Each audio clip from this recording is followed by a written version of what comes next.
예, 반갑습니다. 이제 6월 오늘은 1일이죠. 어제가 5월 30일이니까 벌써 6월 2일이 됐네요. 예, 지난 금요일이 5월 31일이고 토요일이 6월 1일이니까 벌써 2월이 됐습니다. 여름이 다가왔습니다.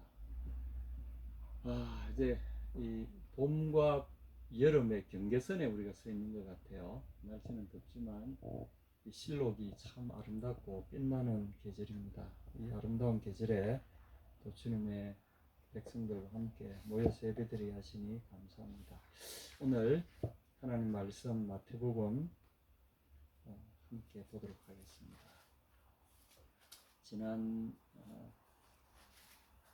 지난주에는 저희가 언약에 대해서 같이 묵상을 했습니다. 창세기 17장을 중심으로 하나님의 그 언약에 헌신하신 하나님에 대해서 우리가 나누었고요. 오늘은 어쩌면 그것과 연관성이 굉장히 깊습니다.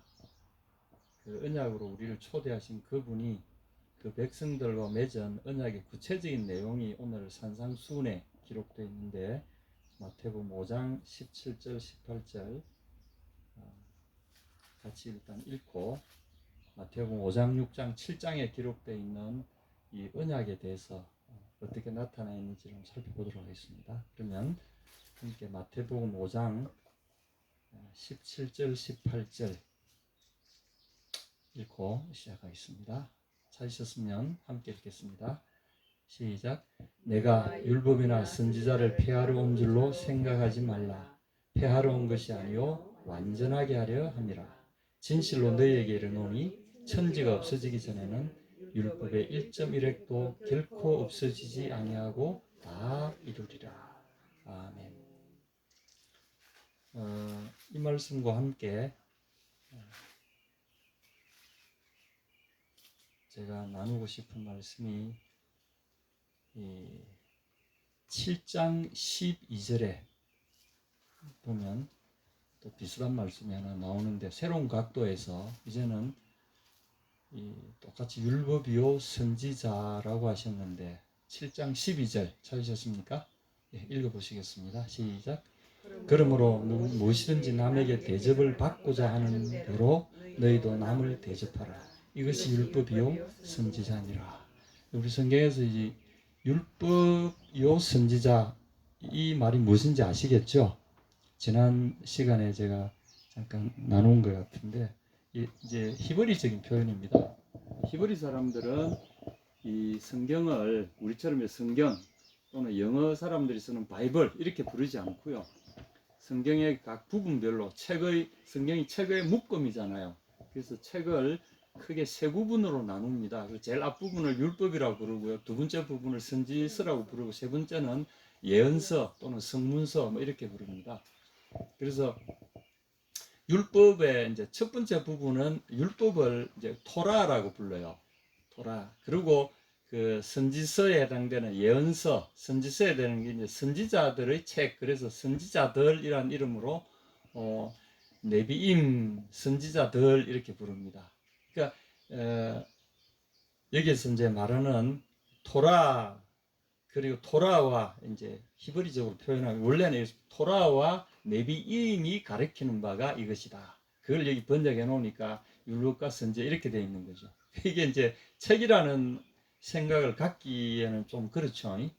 그러나 내역을 알면 그렇다는 거죠. 그리고 이제 성문서라 그래서 원래 이제 케투빔, 카타브라고는 기록하다는 히브리 말인데 그것이 명사형이 케투빔입니다. 명사 복수형 기록되어진 것들 요것을 세 부분을 합쳐서 구약의 이 성경의 을개가 그렇게 됩니다. 그래서 요걸 이제 가볍게 부르기 위해서 항상 토라하고 네비임 합쳐서 이렇게 율법과 선지자 그렇습니다. 그래서 예수님이 오늘 마태복음 5장, 6장, 7장 우리가 잘 아는 이 천국의 선언문이라고 하는 제2의 제3의 율법서입니다.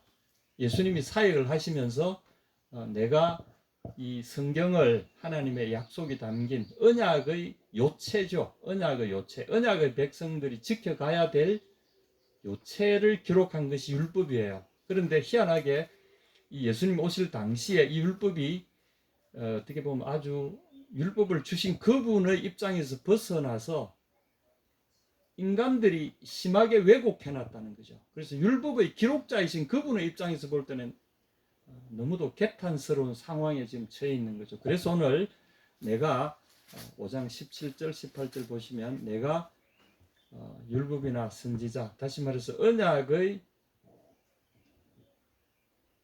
구체적인 내용이죠. 이게 언약의 구체적인 언약의 실행서, 세부 계약서입니다. 그것이 성경인데 언약의 조항들을 폐하러 온 것이 아니다. 사람들은 예수님을 그렇게 욕했죠. 저 사람 와서 먹고 마시고 그 율법에서 하지 말라는 짓은 골라가면서 한다. 이렇게 막 비난을 했어요. 사실 예수님이 그 사람들이 그 임의로 정해놓은, 예를 들면 하나님의 말씀을 존중하지도 않는 그런 막 이방 사람들 또는 천히 여기는 그 서민들의 그런 막 그들과 가까이 가고 그들을 초대하고 그들과 함께 먹고 마시고 이 이방 사람들과도 친하게 지내시고 그들을 방문하고 뭐 그들과 함께 식사하는 것도 마다하지 않고 사람을 가리지 않고 대하시는 이런 모습들을 굉장히 비아냥거리면서, 아니 율법에서 금하고 있는 짓을 골라가며 하네, 안식일에 막 사람도 고치시고 뭐 이렇게 하니까 이 사람들은 자기들이 정해놓은 율법의 그 해설서에 따르면 이런 짓은 하면 안 된다고 생각했던 사람이죠. 그런 비아냥을 예수님 여기서 지금 지적하신 겁니다. 너희들이 보기에 내가 성경을 폐하러 온 사람처럼 보이냐? 그렇지 않다는 거죠. 폐하러 온 것이 아니라 성경을 원래의 의미를 완전하게 드러내려 합니다. 여기 이제 완전하게 한다 이 말은 그 부서진 부분을 새롭게 해서 그 원래의 뜻을 완전하게 드러낸다. 그런 의미도 있고요. 그 다음에 그것을 완전하게 성취해서 완전하게 이루려고 왔다. 이런 의미도 있습니다. 어쨌거나 이것은 왜곡되어진 성경을 완전히 새롭게 드러내고 그 안에서 그 빛을 온전히 비출 수 있도록 본래 의미를 되살리기 위해서 지금 이런 일을 하고 있다. 그런 의미죠. 그래서 그들이 왜곡시켰던, 그래서 지금 아까 제가 좀 우스개로 말씀드렸지만 한국 교회가 처음 들어올 때 이 음숙주의, 물론 그것은 하나님을 정말 정성을 다해서 섬기고자 하는 아름다운 의도에서 시작됐지만 이것이 우리의 영적인 깊은 곳에서 출발하지 않고 어떤 형식을, 마음은 사라지고 형식만 남게 되면은 이게 이제 억지가 되기 시작하는 거죠. 그래서 그것은, 그래서 이 교회나 어떤 이 영혼을 다루는 입장에서는 억지라는 것은 절대 하면 안 되는, 강요라든가 억지, 억압 이런 것들은 오히려 영혼의 그 자유로움을 방해하는, 정말 해서는 안 될 짓들입니다. 그러니까 교회가 영혼의 자유로움을 놓치고 영혼이 빠져버린 형식주의에 빠지게 되면 하나님의 말씀을 정면으로 사문화시킨다는 거죠. 생명이 없는 껍데기로 만든다는 거죠. 그래서 교회를 너무나, 그래서 이제 이 영혼 없는 음숙주의로 가다 보면 사람들이 어떻게 됩니까? 형식에 치우치게 되는 거죠. 그러다 보니까 교회 건물이나 제도나 어떤 뭐 조직이나 얼마나 철저합니까? 막 그렇게 하니까 막 이제 세상적으로 파워도 더해가는 거죠. 근데 그 속에 예수님의 정신이 사라지게 되면, 그러면 억지가 남는 거죠. 그리고 막 교회 헌법이라는 걸 만들어가지고, 교회 헌법이 뭐 필요해요? 성경대로 하면 될 것을. 지금 총회 가보면 막 저희들끼리 싸우고 막 난리도 아닙니다. 왜 그렇게 합니까? 헌법 가지고 싸워요. 그리고 거기서도 결판이 안 나면 세상 법정에 가고 막 싸우고 이렇게 합니다. 이게 뭐냐면 영혼이 이미, 예수님의 정신이 거기서 사라졌다는 의미죠. 정말 낯뜨거운 일입니다. 예수님이 이렇게 하신 거죠. 내가, 너희 볼 때 내가 성경을 폐하러 온 줄로 보이느냐. 예수님의 깊은 탄식 속에서 오늘 이 말씀이 시작이 됩니다. 그리고 이 성경이라는 것은 18절에 보십시오. 진실로 너에게 이르노니 천지가 없어지기 전에는 율법의 1.1획도 결코 없어지지 아니하리라. 이 말은 율법의 1.1획, 토라의 그 약속에 너무나도 의미 없어 보이는 아주 지극히 작은 조항 하나라도 이루어지기 전에는 이 세상이 끝나지 않는다는 거죠. 여러분, 히브리적인 표현입니다. 다시 말해서 이 율법은 세상을 통치하는 하나님의 근본이고요.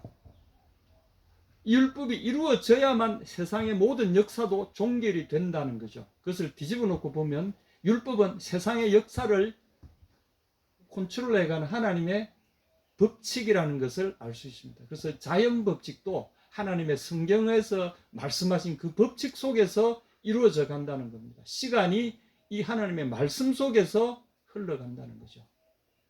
그리고 이 시간 속에서 하나님의 모든 말씀은 반드시 이루어진다고 했습니다. 성경의 다른 부분에서 예수님이 뭐라고 그러셨습니까? 하늘과 땅은 없어질지라도 내 말은 결단코 없어지지 아니할 것이다. 여기서 예수님은 바로 당신이 천지의 주제이시고 성경에 그 기록하신 바로 그분이라는, 하나님 그분이라는 것을 주님이 스스로 선포하고 계신 겁니다. 그래서 여기서 우리가 인문학적인 사상에 훈련되어 있는 지식자들이 많이 당황합니다. 아니, 인간이 어떻게 이런 말을 할 수 있느냐? 여기에 우리가 예수님의 그 진면목을 제대로 알지 못하면 이 성경 속으로 들어올 수 없고 그분의 말씀을 이해할 수 없다는 것을 우리가 알게 되는데, 20절에 한번 보십시오. 내가 너희에게 이르노니 너희 의가 서기관과 바리새인보다 더 낫지 못하면 결단코 천국에 들어가지 못한다. 그러니까 이게 이제 우리가 말하면 천당 간다는 거잖아요. 다른 말로 바꾸어 말하면 구원받는다, 이런 말하고 똑같은 말이죠. 구원받으려면 어떻게 하면 돼요? 우리 의가 있어야 된다는 거죠. 우리 옳다, 착하다, 바르다, 됐다, 자격이 있다, 천국에 들어갈 구원받을 자격이 있다, 이렇게 하려면 지금 너희를 가르치고 있고 너희에게 하나님의 말씀을 가르치고 판결해 주는 서기관들과, 요새 말하면 신학자들입니다. 그 다음에 바리새인들, 이분들은 자신이 생업을 다 거의 제쳐놓다시피 하고 성경의 조항들을, 그 주문들을, 요구들을 수행하는 일에 집중하는 사람들입니다. 요새 보면 이스라엘에 큰 문제가 되고 있는 그룹 중에 하나가 이 사람들이에요. 이 바리새의 전통을, 이 바리새란 말이 분리된다, 이런 의미를 갖고 있는데, 이 사람들이 세상과 자기를 분리해서 나는 거룩한 삶을 살겠다, 그렇게 하고 일상생활을 등한히 하는 사람들, 다 그렇지는 않지만 이 사람들 주된 흐름이 그런 겁니다. 그래서 세상의 천한 일로부터 벗어나서 나는 거룩한 일에 집중하겠다. 내가 말한다. 내 앞에 모여있는 너희들, 그 중에는 정말 천한 사람들이 다 모여있잖아요. 그런데 그들 향해서 예수님이 말씀하셨어요. 너희들이 가진 의가 저 거룩한 저 사람들, 교회 지도자들과 그리고 성경을 해석하고 가르치는 저 위대한 사람들보다 낫지 못하다면 너희 중에 아무도 천국에 들어갈 수 없다. 그렇게 이 성경에 대해서 지금 다시금 새로운 복음을 선포하실 때 이렇게 말씀하시죠. 그러면 우리가 세상에 우리가 어떻게 감히 천국에 들어갈 자격을 획득할 수 있을까? 이 절망스러운 말씀이잖아요. 근데 예수님은 이게 사실이에요. 만약에 하나님이 정해놓은 기준에 우리가 맞추지 못한다면 구원받지 못할 것은 너무나 자명한 겁니다. 이 산상수훈의 그 성격은 오늘 제가 대강을 이야기하면서도 하나의 주제를 가지고 제가 여러분에게 전하고 싶은데, 이 큰 숲을 먼저 보는데 여러분이 집중하셔야 된다는 겁니다. 왜 이렇게 큰 숲을 보냐면 이 전체가 하나님의 언약과 관련되어 있습니다. 하나님의 언약과 관련되어 있고, 성경은 하나님의 언약의 내용들을 세밀하게 기술한 거라고 제가 말씀드렸잖아요. 근데 언약의 출발점에서 보면 창세기 17장 1절에 뭐라 그랬습니까? 아브라함에게 나타나셔서 나는 전능한 하나님이다. 아니 엘샤다이 그러셨어요. 나는 엘샤다이다. 엘샤다이, 무엇든지 못할 것이 없는 Almighty God이다, 이렇게 말씀하셨어요. 이것은 뭐냐면 내가 언약을 성취함에 있어 너에게 해주겠다고 약속함에 있어서 못할 것이 없는, 이 약속을 이루기 위해서는 모든 것을 할 수 있는 엘샤다이다. 그러므로 너는 내가 택한 내 언약이 너를 통해서 성취될 것인데 그러므로 너는 내 앞에서 행하여 완전하라. 이렇게 하셨어요. 이 구절이 굉장히 해석하기 어려운 말씀이기도 한데 이 말씀의 뜻은 한마디로 하면 이렇습니다. 내가 이렇게 너를 위해서 전지전능한 내가 너를 위해서 이 언약을 반드시 이룰 터인즉 너는 내 앞에서 행하라. 첫 번째 내 앞에서 행하라. 두 번째는 완전하라. 이것은 내 앞에서 행하라 이 말은 나와 함께 보조를 맞추자 이거죠. 나를 바라보고 너의 삶의 모든 부분들은 나를 통해서 이루어져야 된다 이런 의미입니다. 그래서 너는 여기서 이제 우리가 의를 이룬다는 말의 비밀을 여기서 이해할 수 있는 것이 너 속에서 이루어지는 의도 바리새인과 서기관보다 나았으면 나았지 그들보다 탁월하게 원래 성경의 요구를 이루는 그 의가 어떻게 이루어지느냐 내 앞에서 행할 때 이루어진다는 거죠. 우리가 하나님 앞에서 할 때 그 고신 교단에서는 그 표가 하나 있습니다. 여러분 잘 아시죠? 교회 좀 다니신 분들은 다 들어보셨을 텐데 라틴어로 된 두 단어가 있습니다. 코람 데오. 코람이란 말은 전체에서 in front of라는 영어의 의미입니다. in front of 코람. 이 데오는 이제 하나님에게 역격이겠죠. 하나님 앞에서 이런 뜻입니다. in front of the God. 그래서 너는 내 앞에서 행하여 이 구절을 라틴어로 옮겨놓은 게 코람 데오입니다. 너는 내 앞에서 행하여 이겁니다.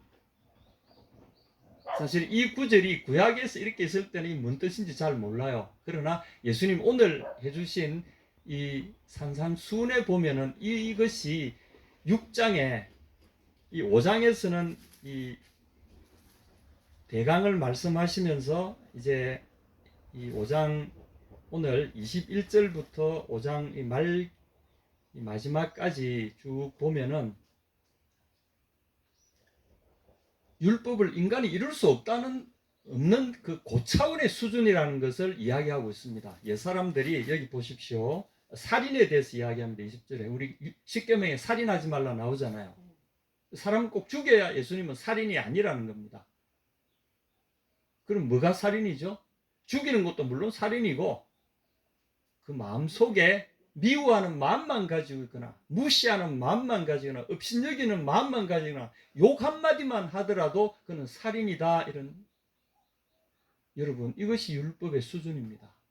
원래 기록하신 그분의 의도라는 거죠. 이러니 우리가 어떻게 이 율법을 성취할 수 있겠습니까? 우리가 우리 손으로 사람을 죽이고 뭐 이런 일은 없지만 우리가 어떻게 사람들을 미워 안 하고 저 정말 안 보였으면 좋겠는 저 인간 같은 하늘을 이고는 내가 같이 살 수 없는 이런 인간들이 덕석을 그리는 이 세상에서 어떻게 우리가 미워하지 않고 살 수 있겠습니까? 부부 사이라도 어이구 이 원수 이러고 사는데 이게 불가능하지 않습니까? 근데 예수님은 조그만 것이라 할지라도 그 자기 형제에게 이 멍청한 놈 이 말 했다가 불의 심판을 받게 지옥에 떨어진다는 거죠. 그러므로 아예 생각조차 하지 말아라. 여러분 이게 가능합니까? 뒤에 또 보십시오. 27절에 또 간음하지 말라 하였다는 것을 너희가 들었으나 이게 율법에 역시 십계명에 나오는 거죠. 내 이웃의 아내를 탐하지 말라. 그런데 탐 안 해도 마음속으로 음욕을 품었다는 순간에 이미 간음이 형성이 되어버린 겁니다. 누가 이것을 피할 수 있겠습니까? 우리가 보지 않고 듣지 않고 여기 보십시오. 내 오른 눈이 너로 실족해 하거든. 아름다운 여인을 보고 혹하는 마음을 일으키는 내 눈이 문제를 빼버려라. 또는 어떤 것을 탐해서 손이 가거든 손을 잘라버려라. 무슨 말씀입니다. 불가능한 거예요. 뒤에 또 보십시오. 맹세하지 말라 33절. 이 사람들은 맹세를 하는 방법을 딱 정해놨습니다. 뭘 보고 그러니까 성전을 보고는 맹세하면은 안 지켜도 된다. 그러나 성전에 있는 금을 두고 맹세하면 그건 꼭 지켜야 된다. 뭐 이런 식으로 자기들이 정해놨어요. 얼마나 이게 웃기는지. 그러나 예수님은 이런 걸 이야기하십니다. 맹세하지 말라. 너희들은 맹세할 만한 아무런 힘도 없는 것이 맹세할 자격도 없는 자들이 왜 맹세를 하느냐? 맹세에서는 결단코 너희들은 맹세할 만한 자격이 없는 존재이므로 맹세는 하지 말아라. 맹세는 사람이 하는 게 아니다. 또 보면은 38절에 보복에 대한 거죠. 38절 눈은 눈으로 이는 이로. 이것은 고대 사회의 유명한 함무라비 법전에도 나오잖아요.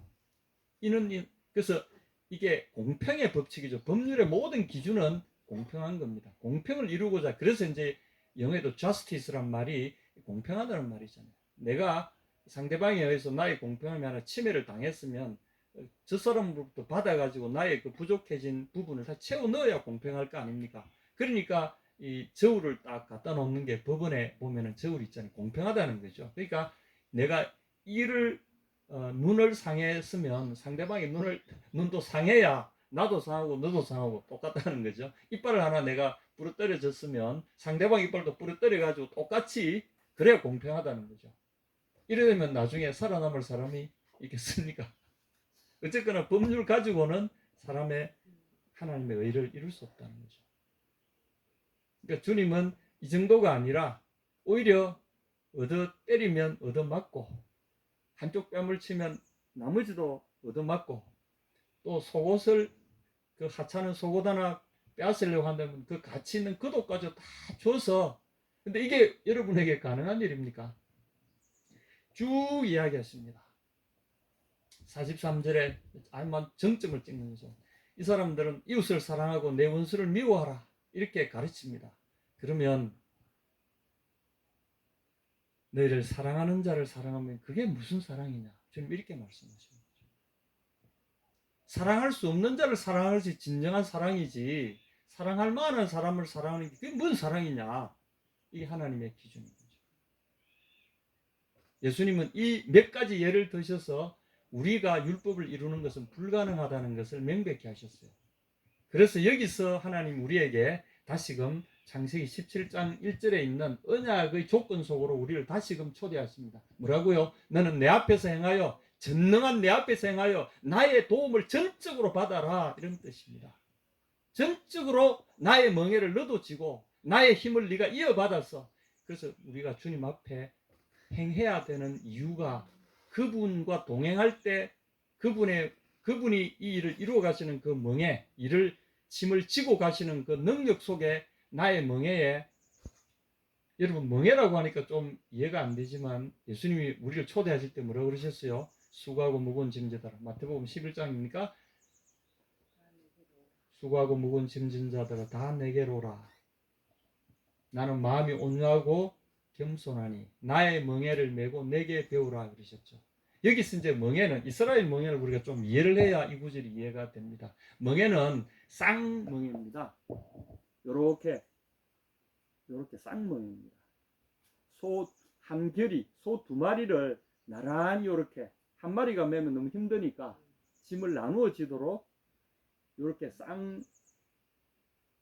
요렇게 돼 있어요. 그래서 소 어깨가 두 개가 딱 들어가게 되어 있습니다. 그래서 두 마리가 동시에 한 쟁기를 끌도록. 요게 이제 이스라엘의 멍에입니다.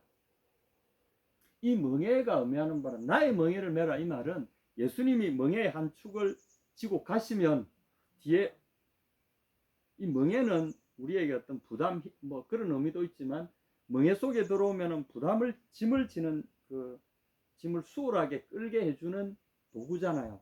그런데 여기서는 어떤 솔루션의 의미가 있습니다. 예수님이 그 짐을 지고 가시잖아요. 멍에를 지고 가시면 우리는 어떻게 해요? 나의 멍에를 지라 이 말은 나와 함께 나의 멍에에 동참하라 이겁니다. 그러면 예수님이 멍에를 메고 가시면 나도 그 옆에 어깨만 슬 들이밀면 어떤 일이 벌어집니까? 멍에를 이끌고 멍에에 달려있는 짐을 지고 가는 실질적인 파워가 어디서 나옵니까? 그분에게서 나오는 거죠. 그분이 끌고 가시는데 내가 멍에를 쓱 집어넣으면 저 거대한 내 혼자 질 수 없는 저 멍에가 저절로 쓱 스르륵 간다는 거죠. 이게 우리에게 힘을 주시는 주님의 방법입니다. 내 앞에서 행하여 나와 함께 보조를 맞춰라. 내 앞에서 행하여 완전하라 이 말씀이 나와 함께 보조를 맞춰라. 그래서 너는 내 언약과 함께 내 언약 속에서 나를 힘입어 나와 함께 보조를 맞춰라. 이게 창세기 17장 1절의 말씀입니다. 그리고 오늘 48절에 보십시오. 5장 48절에 그러므로 하늘에 계신 너희 아버지의 온전하심과 같이 너희도 온전하라. 여기 이제 이 온전은 완전함을 의미합니다.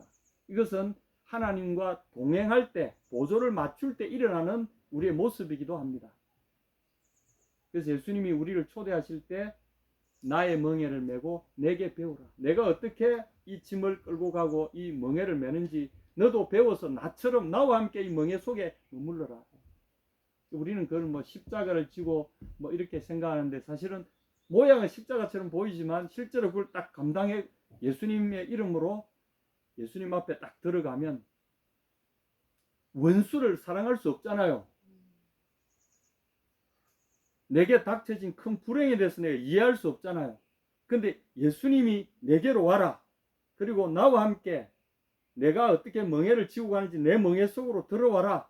그러면서 아, 예수님이 주신 거니까 예수님이 메고 가시는구나. 나도 그러면 내 삶에 주어진 모든 짐들은 그분이 지고 가신다. 이것이 언약의 핵심입니다. 그래서 내게 주어지는 모든 짐스러운 것들을 주님이 지고 가실 줄로 믿고 내가 그것을 감사하게 받아들이기 시작하면 거기서 기적이 일어나는 거죠. 내가 질 수 없을 것 같은 거. 옛날에 내가 불평하고 불만하고 왜 나에게 이런 일이 있었냐 하고 막 원망하던 것들이 어느 순간에 하나님의 놀라운 일들, 솔루션이 내 속에서 일어나기 시작하는 거죠. 내가 할 수 없는 일들이 막 일어나가지고 나를 이를 능히 감당하게 만드는 초인적인 사람으로 만들어가는 거죠. 여러분 이 감정 굉장히 많습니다. 실제 그리스도인들 삶에는 이런 감정들이 일어나는 거죠. 그래서 사실은 이 불가능한 율법의 요구들을 이루게 하시는 이 방법은 바로 보면 48점 하늘에 계신 너희 아버지 온전하신 것 같이 너희도 온전하라. 세상 사람들은 이게 안 됩니다. 그 자녀들에게는 이게 되는 거죠. 그 온전하라 이 말은 그분처럼 나도 보조를 맞추고 그분이 내게 주어진 모든 이것들에 대해서 주님이 이미 지고 가신다. 나는 그 주님을 의뢰하고 그분께 맡긴다 하고 감사하기 시작하면 바로 이 하나님의 보조를 맞추는 거죠. 하나님이 원수들에게 해와 빛을 45절 악한 자와 불의한 자에게 동시에 해를 비춰주시듯이 우리도 이것을 따지지 말고 감사하게 받아들이기 시작하고 아 하나님이 뭔 일을 하시는구나. 나에게 어떤 짐이 내려 닥쳤을 때 아 하나님이 이런 일을 하시는구나. 저희는 아프리카에 있을 때 기적적인 일들을 참 많이 겪었습니다. 그냥 앞이 캄캄하게 모든 것이 무너져 내렸을 때 어디 의지할 때도 없고 호소할 때도 없고 도와달라 할 때도 없고 이건 막 정말 그 눈앞이 캄캄하고 인생의 막장에 도달했구나. 밤새 하나님 살려주이소. 기도가 나와야 말이죠. 할 수 있는 말 끙끙끙 앓으면서 막 혼자서 막 하나님 살려주이소. 하나님 살려주이소. 와, 기도도 안 나와요. 나중에는 막 억장이 무너지니까 막 그 공포감, 막 그 압박감을 말할 수 없어요. 살려주이소. 하나님 살려주이소. 일주일 뒤에 한국에서 사람이 나타나가지고 갑자기 와가지고 당신이 이 사업 꼭 해야 된다고. 근데 돈 없는데 내가 보내줄게. 그래가지고 막 뭐 차도 보내주고 막 억지로 막 해가지고 그 뒤에 또 이상한 일들이 막 생기고 또 뭐 어떤 사람은 내한테 막 갑자기 10만 불 요새 하면 1억입니다. 1억. 요새 돈으로 하면 1억 한 4천만 원 이상 되는 빳빳한 샌도 탁 미스터 김 가지고 배터리 사다 줘. 그래가지고 그 1억에 한 60%, 한 70%를 수익으로 챙길 수 있었던 희한한 일들이 막 일어나는 거죠. 그런데 하나님께서 요까지도 하고 딱 빼가실 때는 막 계획했던 모든 것들이 안 되는 이유가 그렇게 많은 줄 몰랐어요.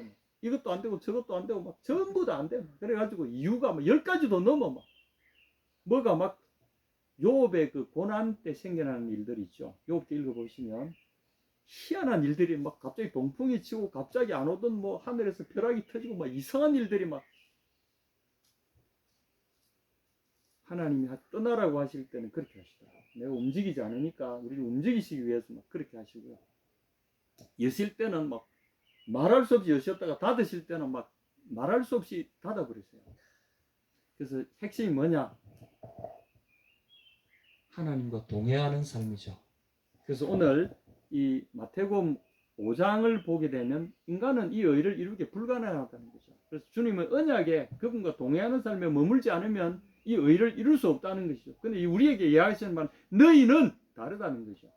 내 안에 있는 너희는 이미 의의 수준에 도달했을 뿐 아니라 의의 그 기준을 완벽하게 충족했다는 것을 우리에게 암시하고 있습니다. 그래서 너희가 세상과 다르다. 세상 사람들이 이런 걸 의지하지만 너희는 다르다는 거죠. 이 6장에 보시면은 무엇을 먹을까 무엇을 입을까 염려하지 말라 그랬잖아요. 이건 뭐가 누가 구하는 것이라고요? 하나님과 동행할 줄 모르는 이방 사람들이 구하는 것이다. 우리도 옛날에 이렇게 살았잖아요. 근데 지금은 예수 안에 있는 우리는 다르다는 거죠. 여기에 우리가 예수 믿는 기적적인 어떤 차이가 이게 있습니다. 그렇게 해서 이제 5장에는 주님과 동행하는 것 외에는 다른 방법이 없다. 너희가 생각하는 율법이라는 것을 우습게 보지 마라. 아무리 작은 율법이라도 이 하나도 너희 속에 음심이 있으면 간음한 것이요, 탐심이 있으면 도적질한 것이요, 적개심이나 미워하는 업신여김이 있으면 살인한 것이요, 이것을 너희가 지킬 수 있겠느냐? 아버지의 완전하심 같이 그 완전하심에 동참하지 않으면 이것은 불가능하다. 율법을 어디 그렇게 가볍게 여기고 너희 마음대로 해석하느냐? 아주 엄하게 경고하신 거죠. 그러시면서 6장에 들어오면 이제는 우리에게 율법을 너희는 어떻게 주님 안에서 어떻게 율법을 이해하고 동행할 것이냐. 5장에서 율법에 대한 이해가 어느 정도 섰으면 이 숭엄한 이 율법의 요구를 어떻게 우리가 예수님 안에서 이루면서 살아갈 것인가. 이게 6장에 나옵니다. 6장에 보면 이것은 주님의 사람들에게 이야기하는 것이 세상 사람들에게 하시는 게 아니에요. 그래서 6장을 읽어보시면 세상 사람들은 이해가 안 됩니다. 우리가 율법을 준행하는 수준에 대해서 이야기합니다. 사람에게 보이려고 그들 앞에서 의를 행하지 않도록 해라. 사람들이 구제를 하거나 사람들을 돕거나 막 할 때 막 그냥 나팔 불잖아요. 요새는 어디 가서 막 하면 사진 찍고 신문에 내고 막 어디 하잖아요. 나팔 불지 말라는 거죠. 오른손이 하는 것을 왼손이 모르게 해라. 오른손이 하는데 어떻게 왼손이 모를 수 있습니까? 가장 가까운 사람에게조차도 너 의를 드러내지 않도록 숨겨서 해라는 거죠. 사람들 앞에서는 철저하게 숨겨라. 대신에 뭐라고요? 하늘에 계신 너희 아버지께 보이도록 해라. 이게 6장 전체의 정신입니다. 우리의 의는 하나님 앞에서 행하는 겁니다. 역시 여기도 신전지행, 호람데오, 하나님 앞에서라는, 내 앞에서 행하여, 이겁니다. 하나님 기도도 하나님만 보도록 은밀하게 하는. 그래서 골방이라는 개념이 여기서 나왔고요. 머리를 다 다듬고 금식하는 것처럼 막 이렇게 종교적으로 막 열심을 내는 것도 절대 하지 말라는 거죠. 그런 의미에서 우리가 이게 십자가 달고 막 교회답게 치장하고 그 안 하는 것도 오히려 좀 좋은 것 같아요. 저는 뭐 그래 하려고 해서 된 것도 아니지만, 없어서 그랬지만 뭐 그렇다는 거지. 어쨌거나 하나님 앞에 하라. 그렇다고 하나님 앞에 한답시고 초라하게 막 이래서도 안 됩니다. 우리가 최고를 하고 최선을 하고 가장 아름다운 것으로 하되 사람들에게는 보여지지 않게 하는 것이 좋다는 거죠. 하나님을 향해서 그렇게 하는 거죠. 하나님 향해 최고를 준비하되 사람들 눈에는 가리워지게 하는 것이 좋다. 그래야 은밀한 중에 보시는 아버지께서 갚으시라. 이게 우리가 교회가 따라야 될 하나님의 새로운 율법의 수준들입니다. 요새 그렇게 안 하니까 이제 문제가 생기는 거죠. 4절 보십시오. 은밀한 중에 보시는 너희 아버지께서 갚으시리라. 이것이 하나님 앞에서 행하는 자들의 자랑이고 소망입니다.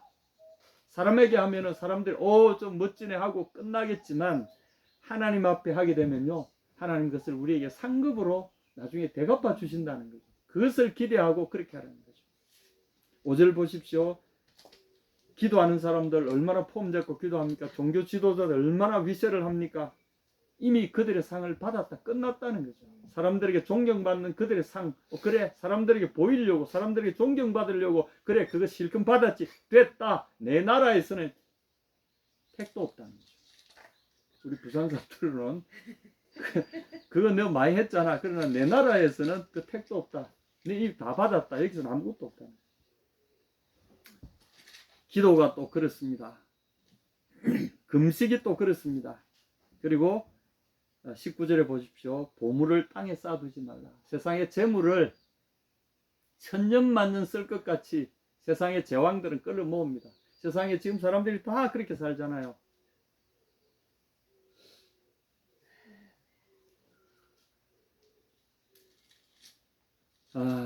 여기에 이제 이 우리 신앙에 숨겨진 것을 주님 고발하시는데 19절 한번 보십시오. 19절부터 쭉 보십시오. 24절입니다. 6장 24절. 그래서 우리 신앙의 가장 큰 적인 이 새로운 우상에 대해서 주님이 이야기하십니다. 요즘 우상 숭배한다고 어디 물건을 신이라고 만들어 놓고 절하거나 또는 어디 어떤 사람들처럼 무당 찾아다니고 그래 하는 것만 우상 숭배가 아니라는 거죠. 여기에 우상이 있습니다. 뭡니까? 주님이 지적한 우상이 뭐죠? 24절에 말씀하시는 우상은 하나님을 대체할 만한 그 어떤 것이죠. 하나님 대신에 섬기는 게 뭐죠? 여러분 한번 24절에 뭐라고 말씀하셨습니까? 재물이죠. 예. 재물은 이제 원래 이제 이 성경 원어에는 맘모나 그렇게 되어 있습니다. 맘몬. 영어에서 이건 맘몬이라고 하는데 맴은 이렇게 하는데 원래는 맘모나라는 아람어입니다. 이게 이제 부귀 영화가 이 맘몬입니다. 세상 사람들의 살아가는 첫 번째 목적이 대부분의 사람들이 부귀 영화예요. 그냥 돈이라고 표현되는 또는 재물이라고 해석하기에 너무나 부족한 번역입니다. 부귀 영화. 부귀 영화를 얻을 수 있다면 사람들은 어떤 가치라도 버릴 각오가 되어 있는 사람들이 득실득실하지 않습니까? 세상의 주류가 그렇습니다. 부귀 영화를 준다면 악마와도 계약하겠다. 영혼을 팝니다. 부귀 영화만 내 손에 잡을 수 있다면 내가 누구하고라도 협력하겠다. 이게 세상에 사실은 세상 사람들은 종교를 안 믿는 게 아니에요. 나는 무신론자다. 물론 무신이라고 생각하는 그 말 속에는 나는 그런 당신들이 말하는 신을 안 믿어. 내가 믿는 건 따로 있어. 그들이 믿는 건 뭐죠? 다 부귀영화입니다. 종교인들 중에서도 거의 대부분이 부귀영화를 주기 때문에 믿는다고 생각하는 사람이 많아요. 기독교 안에서도 부귀영화를 추구하는 교파나 또는 그런 개인이나 목사나 사람들이 절비합니다. 아마 우리 속에서도 그런 것들이 계속해서 우리를 유혹하고 도전해 옵니다. 부귀영화. 맘몬이 우리를 계속해서 야 바꾸자. 뭐 그렇게 어렵게 할 거 있어. 바꾸자. 이거 얼마나 좋아. 계속해서 우리에게 어떤 분들은 교회 오면 돈으로 교회를 지배하려고 듭니다. 세상 지위로 교회를 지배하려고 듭니다. 그와 타이반 교회들 보면 첨탑이 높아지고 위대하고 대단한 부자들이 또는 대단한 정치가들이 대단한 권력가들이 득식을 하잖아요. 거기서 목사님이 한마디 하면 그 커뮤니티가 다 움직이잖아. 정치인들이 울글거리고 선거철만 되면 인사로 차족이 바쁘고. 하나님의 교회가 무엇이 신이 되어 있습니까? 하나님은 안 계시고 어디요? 만몬이 지배하는 부귀영화 권세가 지배하는 세상입니다. 제가 오늘 말씀드리려고 하는 것은 예수님이 여러분 너무나 신랄하시잖아요. 이 성경을 보시면서 전율하지 않으면 성경을 제대로 못 보신 거라고 저는 생각합니다. 전율 우리 속에 떨림이 일어날 정도로 두렵게 심판하시는 말씀이 우리에게 있습니다. 그런데 여러분 오늘 우리에게 너무 위로가 되는 말씀이 여기에 있습니다. 그래서 이 6장에 보면은 너희들은 이렇게 해야 된다. 이 내용이 쭉 나옵니다. 다음에 제가 강론은 따로 한번 말씀을 좀 나누고자 합니다만 오늘은 총론적으로 볼 때 우리의 하나님과 동행할 때 아버지의 온전하신 같이 우리가 행할 수 있는 방법은 그분과 동행하는 겁니다. 그리고 그분을 의식하는 겁니다. 그리고 그분 앞에서 행하는 것이고 그분의 멍에 속에 내가 들어가는 겁니다. 그래서 내게 주어진 삶을 그냥 받아들이는 거죠. 그것도 그냥 받아들이는 게 아니라 그분이 내 짐을 지신다. 그러면 난 용감히 그분과 함께 동행해 보자. 그리고 내 삶의 키를 그분에게 맡겨드리는 겁니다. 그럴 때 무슨 일이 일어난다고요? 나의 멍에를 메고 내게 배우라. 그러면 너희 마음이 너희 영혼 속에 깊은 쉼이 있을 것이다. 왜냐하면 우리의 짐을 분명히 내가 수용했는데도 불구하고 그 짐이 내게 느껴지지 않는 거예요. 짐이 느껴지지 않으니까 어떻게 됩니까? 마음이 그럴 수 없이 가벼운 거예요. 여러분, 마음에 짐을 안고 있으면요, 세상에 어떤 것으로도 그것을 해소할 수 있을까요? 불가능합니다. 어떤 죄책감이 여러분 마음속에 잘못을 내가 죄책감이 이제 속에 꽉 내려앉으면 누가 그것을 무엇으로 그것을 해소할 수 있습니까? 해소할 수 없어요, 여러분. 일생 내내 양심의 가책 속에 심한 고통 속에 시달리고 괴로움을 당해야 됩니다. 그게 바로 지옥 아니겠어요? 근데 너희 마음의 쉼을 얻으리니 이는 내 멍에는 쉽고 내 짐은 가벼웁니다. 내 멍에는 쉽다 그랬어요. 예수님 속에 들어오는 그 결단, 받아들이는 것, 내 속에 주어진 삶, 그것이 무게로 다가올 때, 그것이 실패의 모습으로 변장해 오던, 고통의 모습으로 변장해 오던 우리 속에 그것이 다가올 때, 주님이 나의 삶을 통해서 보여주고자 하는 위대한 선물이구나. 그리고 그것을 받아들이는, 그것이 병이든 파산이든 내 삶의 어떤 망가짐이든 무엇이든지 그것을 받아들일 때 어떤 일이 벌어진다고요? 내 삶이 그때부터 새로운 차원으로 쑥 올라가는 것을 경험하게 된다는 거죠. 제 말씀의 핵심은 이겁니다.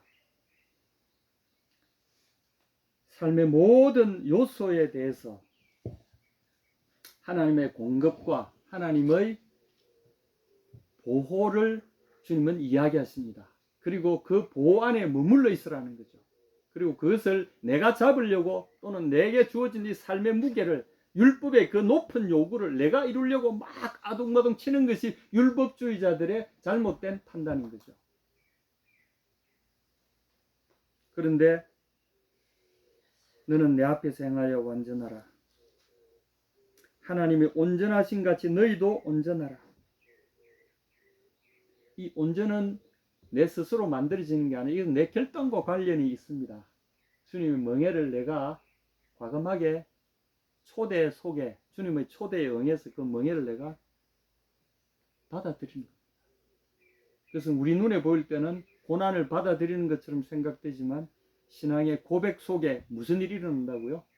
이게 예수님의 역설의 가르침입니다. 죽음 속으로, 십자가를 지고 죽음 속으로 뛰어들면 그 속에 부활의 생명이 나를 기다리고 있고요. 고난의 풀무 속으로 뛰어들면요, 그곳에 안식의 놀라운 안전이 그곳에 나를 기다리고 있다는 것이죠. 다니엘과 그 친구들이 풀무불 속으로, 사드락 메색 아벳느고가 풀무불 속으로 뛰어들었잖아요. 무엇이 기다리고 있었습니까? 그리스도께서 그곳에서 그들의 보호자가 되셔서 그 불꽃, 맹렬한 불꽃 가운데서도 들어가나 안 타고 그들이 그 불꽃을 거닐 수 있도록 완전한 보호가 그들 기다리고 있어요. 다니엘이 사자굴 속에 던져졌을 때 무슨 일이 있었습니까? 사자가 입을 다물고 잠잠하게 오히려 다니엘을 지키고 호위하고 있는 희한한 일이 벌어졌어요. 그것을 시험하려던 사람들은 불에 타 죽었고, 그것을 다니엘을 사자굴에 집어넣으려 모함했던 사람은 오히려 사자굴에서 사자의 밥이 되고 말았지만, 하나님을 믿고 자신에게 주어진 해결할 수 없는 도전들 앞에 자신들을 내어 맡긴, 그리 아니하실지라도 나의 하나님이 나를 지키지 아니하신다 할지라도 나는 그분의 뜻을 거부할 수 없습니다. 그렇게 하고 불 속으로 뛰어들고 사자굴 속으로 던짐을 받았을 때 그분이 우리를 지켜내시는 겁니다. 십자가의 의미는 그렇습니다. 예수님께서 그걸 우리에게 본을 보이셨잖아요. 그래서 오늘 우리가 이렇게 기도합니다. 하늘에 계신 우리 아버지여, 이름이 거룩히 여김을 받으시오며 나라가 임하오며 나라가 하늘에 계신 당신의 나라, 당신의 통치에 그 나라가 여기에도 임하시고 나에게도 임하고 이 세상에 임하시고 그리고 당신의 뜻이 하늘에서 이루어진 것 같이 여기서도 이루어지기를 원합니다. 이것이 저의 삶의 최고 목적이고 존재 의미입니다.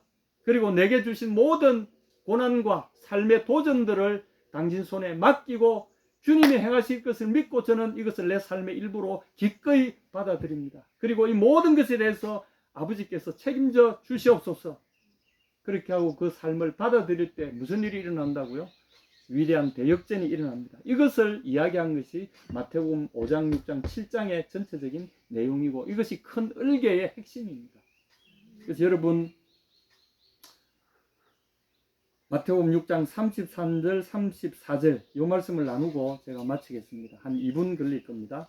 그런즉 너희는 먼저 그의 나라와 그의 의를 구하라. 그리하면 이 모든 것을 너에게 더하시리라. 여러분 우선순위가 있잖아요. 그분 앞에서 그분의 의를 구할 때 이게 바로 그분의 멍에를 우리가 같이 지는 일이고요. 그분의 의를 구한다고 해서 내가 내 힘으로 의를 행하는 건 아니잖아요. 그런데 그분의 의를 추구할 때 그분이 내 속에서 이 나로 능력을 주셔서 내가 미워하는 마음으로 가득 차 있었는데 정말 꼴불견인데 그분이 내 속에 들어오시면 불쌍히 여겨지고 하나님의 마음이 내 속에 가득 채워져서 말할 수 없는 긍휼로 그를 바라보게 되고 다시금 그를 생각하게 되고 그의 생명의 가치를 생각하게 되고 저렇게 못돼 먹은 사람도 저렇게 가치 없어 보이는 존재도 내 눈에 볼 때는 저 귀한 존재가 이렇게 바뀐다는 거죠. 그분이 내 속에 들어오시면 이런 일이 생긴다는 거죠. 그리하면 이 모든 것을 너에게 더하시리라. 우리에게 이 율법의 요구를 능히 이룰 수 있는 능력이 우리 속에 더해지는 겁니다. 그러므로 34절 보십시오. 내일 일을 위하여 염려하지 말라. 내일 일은 내일이 염려할 것이요. 이 번역은 제대로 된 번역입니다. 이전 번역은 내일 일은 내일 염려할 것이 이렇게 되어 있잖아요. 내일 일은 오늘 하지 말고 미리 땡겨 하지 말고 내일 일은 내일 가서 해라. 염려의 주체가 뭡니까? 우리잖아요. 그런데 그 번역은 잘못된 번역이죠. 딱 토시 하나 잘못 넣으니까 내일 일은 내일 염려할 것이요. 이 말은 전혀 번역이 뜻이 달라지잖아요. 근데 원래 번역은 요 제대로 된 번역. 내일 일은 내일이 염려할 것이다. 그 뒤에도 똑같은 내용입니다. 한날의 괴로움은 그날로 족하니라. 요것도 조금 부족한데 한날의 괴로움은 그 날에게 딱 적합하다. 이런 거. 앞에하고 뒤에가 이게 히브리적인 표현 방법인데 똑같은 내용을 다른 표현으로 두 개를 동시에 이렇게 쌍으로 나옵니다. 그래서 똑같은 표현을 다른 표현으로 두 번 합니다. 여기 히브리적인 어떤 시구를 만들 때 이렇게 합니다. 그러니까 하나님께 맡겨놓으면 그 이와 그 뜻을 구할 때 아버지의 의가 이루어지시고 아버지의 나라가 임하고 아버지의 뜻이 내 속에서 이루어지기를 원합니다. 아버지께 맡깁니다 하고 내게 주어진 삶을 받아들일 때 어떤 일이 벌어진다고요? 그분이 모든 것을 우리를 위해서 이루실 뿐만 아니라 우리를 둘러싸고 있는 내일이라는 또는 오늘 또는 내일이라는 삶의 영역 있잖아요. 이것이 어떻게 된다고요? 저절로 풀리기 시작한다는 거죠. 알았어, 풀린다네. 여러분, 그 번역이 제대로 멋진 번역입니다. 내일 일은 내일 저절로 풀린다. 알아서 풀린다. 지가 알아서 한다. 할렐루야. 여러분, 이런 일이 세상에 성경에 이럴 줄 여러분 알았습니까? 예수님은 그걸 이야기하십니다.